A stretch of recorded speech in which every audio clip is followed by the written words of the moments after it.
What's going on, my beautiful people? I want to cover just a couple of things. We had the B Word conference earlier today. I streamed for over an hour and a half, and there's a lot of content in there. If you want to go watch it, I highly recommend it. I'll put up a card. That way you can go to it right now. But I want to break it down. I just want to give you a couple of the highlights, things that you should know, things that you should be watching out for that you're probably going to hear in the news because people love to pick out little things and say, oh, so and so said that. I want to give you the insight as to what actually happened and try to keep it brief. And as always, three things. First, I want to show you the markets, and I'm actually excited about what happened during the conference with the markets. Secondly, I'll go over my notes. And third, I actually saw somebody, wearing something that I just want to make a comparison to a good buddy of mine that I'm super happy and thrilled about. So let's get right into it. And to do that, if you don't mind, just take 1 second, hit that like button. I can wait because this is important. It totally helps out the channel, helps the algorithm understand that this is quality content and I'm putting in the effort, I'm putting in the time to make sure that I'm giving you guys the information that you need when it comes to cryptocurrencies. So now that you did that, let's get to the rest of this video. Let me take a look at the markets here on my right screen. So Bitcoin is up 7%. That's not what I'm excited about. Everything is basically in the green for today. But if we look at a chart for Bitcoin and what happened, and we scroll down here, it didn't take a nosedive. See, what happens a lot, people think that this is just in the stock market. It's, buy the rumor and sell the news. No, this happens all the time in crypto. And people didn't dump. Usually what happens is that there's this big announcement, there's this big thing when it comes to crypto, and then people just drop it right there and then. And that didn't happen. I mean, we had it was right about here. Let me see, right there when things were taking place. And it didn't really go anywhere. So it stayed pretty steady. So great job, community. Really proud of you. I'm really happy to see that you guys are not just taking advantage of people and just, dumping coins when announcements take place. So good job there. Now, talking about what took place.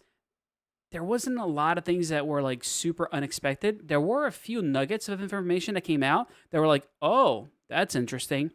Overall, it was funny that at the start with Cathie being part of ARK investments, like they had to put a whole disclaimer up and all that. But Elon talked a whole bunch, and this is just like the 30-second overview of what actually took place. Elon loves to hog the mic, talked more than anybody else.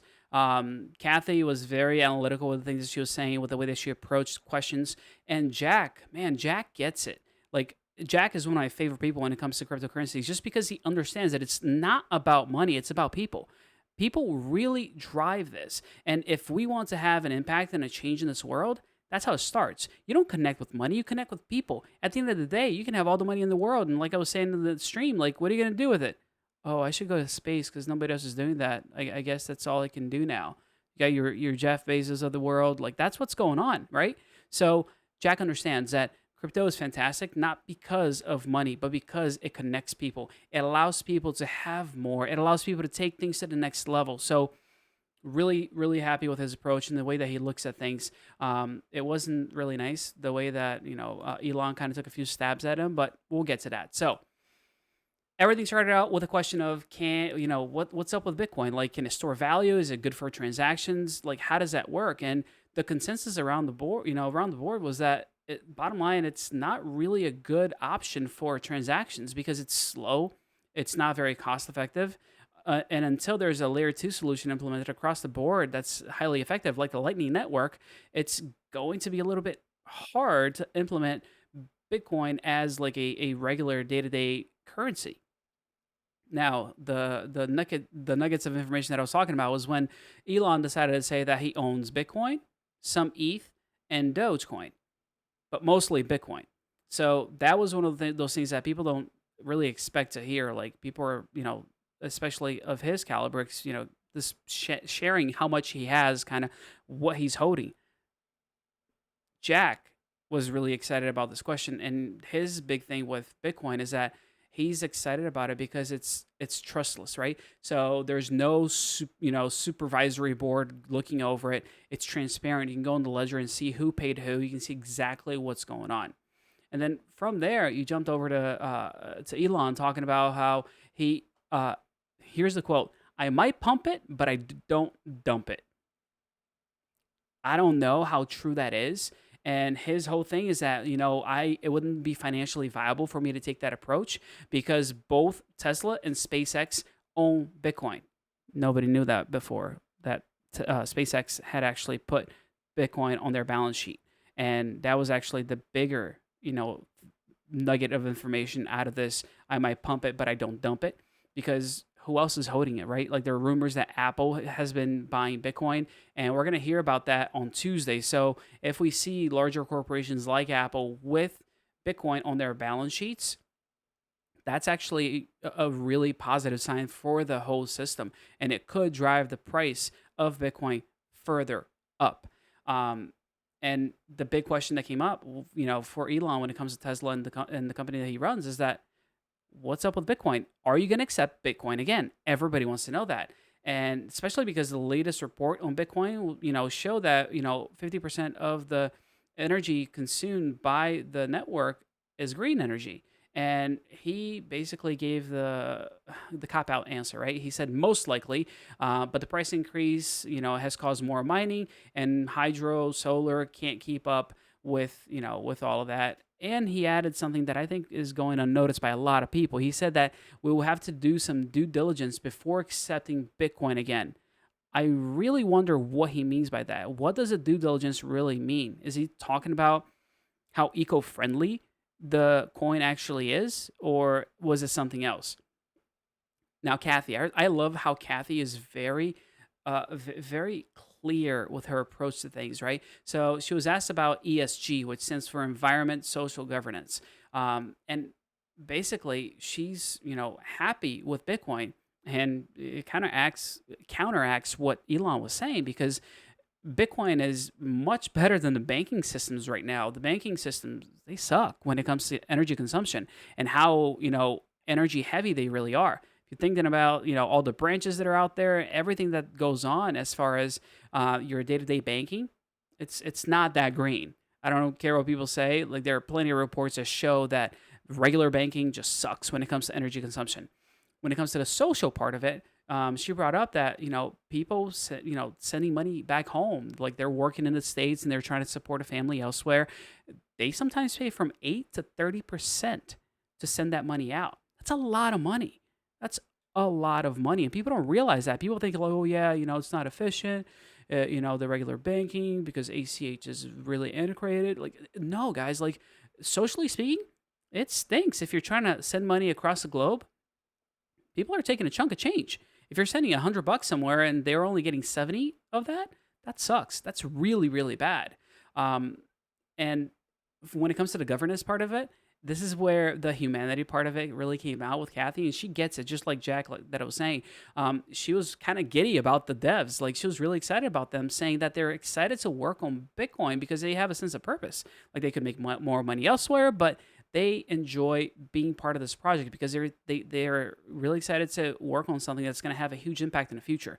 So she was really happy to work with those devs and just, get to know them. Like, she talked about, oh, I'm really not that technical. You don't have to be technical. It doesn't boil down to being technical. It boils down to being human.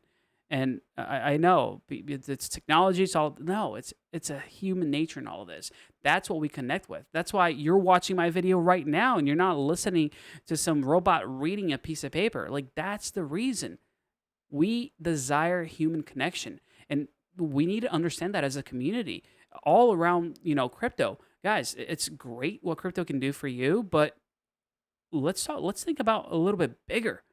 Yeah, you can get rich, and then what? Like, how is that going to have a bigger impact in all of society, right? In connecting people and getting people to be on the same page.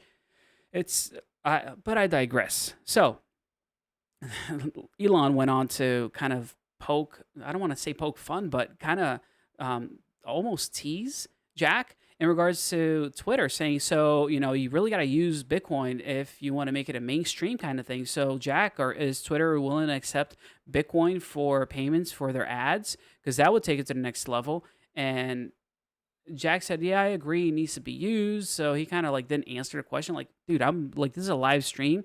I'm not going to put the company's business out there like during a live stream. Like, we don't talk about the stuff out in the public like this. We make decisions. There's a board. There's a lot of things that go on, right? And Elon just kept pushing it. I was like, dude, catch the hint. Like, stop. No, he just kept at it. So he was like, will you do it? Will you do it? And people started talking over each other, and Jack got off that one. But I'm sure he wasn't pleased with the way that Elon was kind of acting there.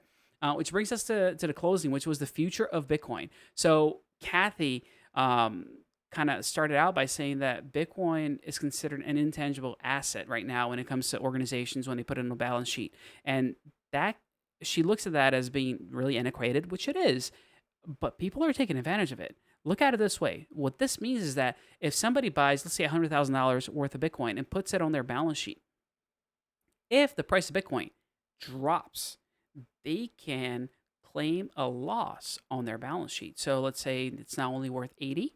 Well, they just lost $20,000.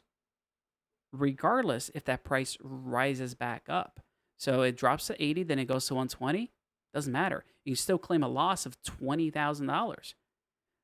It's a little crazy the way it works, but it's actually a tool if you think about it. It all depends on how you manage, the organization's finances, but it can totally be used as a tool if you were trying to, let's say, pay less taxes.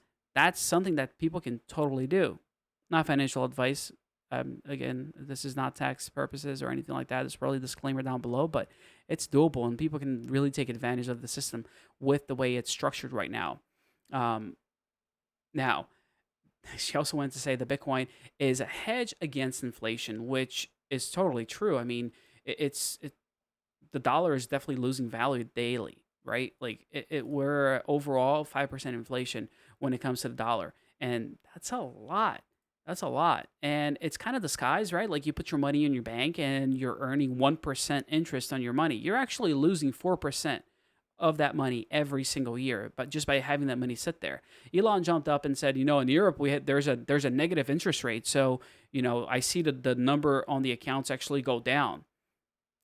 In the US is the same thing, but it's disguised as something else, right? Because inflation's still there and the interest rate doesn't cover the rate of inflation. Therefore, your money is actually losing value. But I get where he was coming from. And to wrap it up, Jack, what does Jack want as far as future of Bitcoin? The dude just looked at the camera and said, "World peace." Like what? It was like a mic drop at the end of everything. Like I am so thrilled with the way Jack operates. Like he is really about people. He gets this thing. He really does.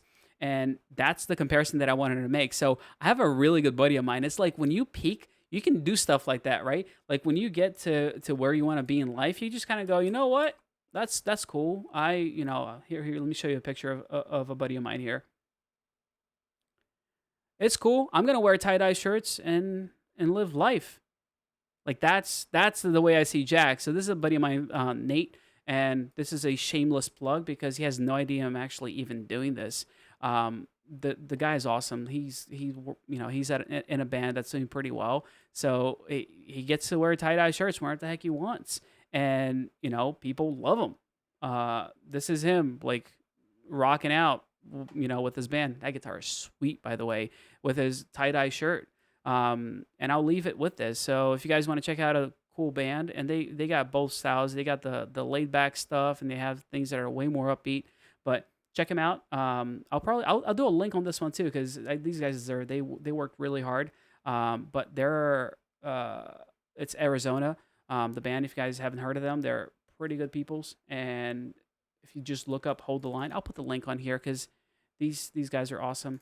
And they deserve the success. And I have no problem sending people to bigger people. And I've told you guys that before. I'm not competing with anybody. I'm competing with myself because my goal is to provide you with value. And if I did that today, guys, if you wouldn't mind, smash that like button for the YouTube algorithm like Graham said in the other video. I am going to get to the things that he asked me to do.